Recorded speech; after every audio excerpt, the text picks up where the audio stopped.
And now, the best 60-ish seconds of your week.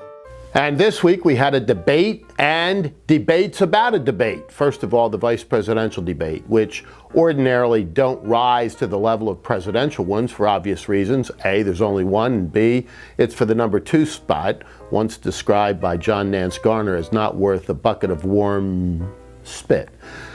But this year, the vice presidential debate took on increased significance. And who could argue that in the final analysis, Mike Pence carried the day in really dramatic fashion, showing not only his mettle as a human being, but also his command of the facts. And he laid open the Biden team's soft underbelly, namely the fact that they don't want to answer questions about policy. They don't want the American people to know how radically far to the left they have moved. So they jump around, particularly on the issue of fracking, as you saw at the debate, where there's videotape, and folks are now looking it up on YouTube all over the place, of both Kamala Harris and Joe Biden saying they are for a ban on fracking, but now they say they're not. Furthermore, they refuse to answer the question which a lot of Americans are asking, and which every American has the right to know, namely, will they pack the courts? And there were questions as well about the taxes that Joe Biden is going to impose on every American from day one, and a cutesy-poo answer from Kamala Harris, which didn't really happen to be true, and the apocryphal story about Abraham Lincoln. But there will be more, because this will continue through the next 2 presidential debates, if in fact the next one is held.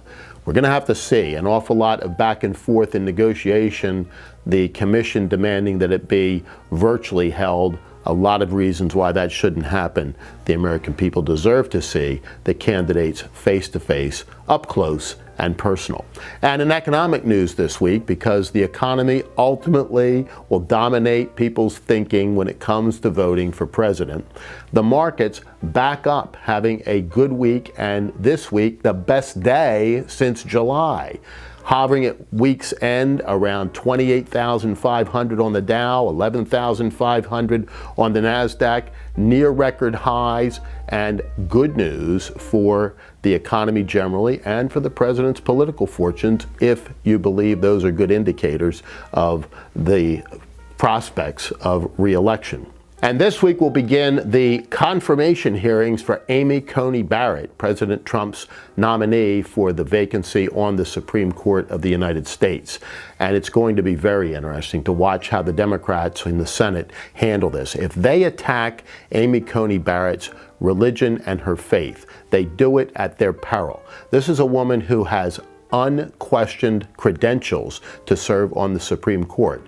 They don't want her. It's going to be a political Donnybrook, but what tactics they employ and what strategies they promote in trying to fight this nomination will go deep into the November election. So it's going to be well worth watching.